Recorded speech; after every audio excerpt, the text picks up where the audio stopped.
Welcome to Luca and Miguel. Enjoy the video. You start by getting Zen updated and ready. Connect the Cronus Zen to your PC, launch Zen Studio, and install any firmware updates.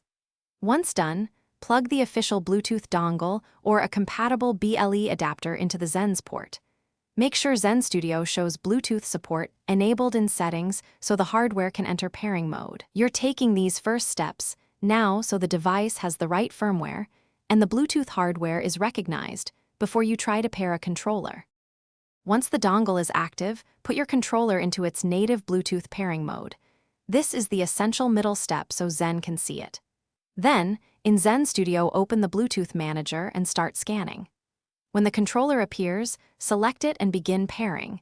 Confirm any PIN or accept prompts both on the controller and in Zen Studio. Make sure to wait for the confirmation message.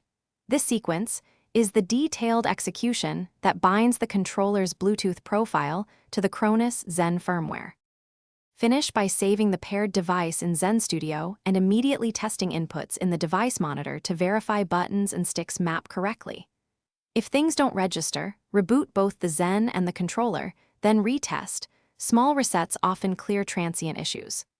One key troubleshooting tip: if pairing repeatedly fails, reflash the Zen firmware, try a known good BLE dongle, and perform a controller factory reset. These steps resolve most persistent pairing and compatibility problems.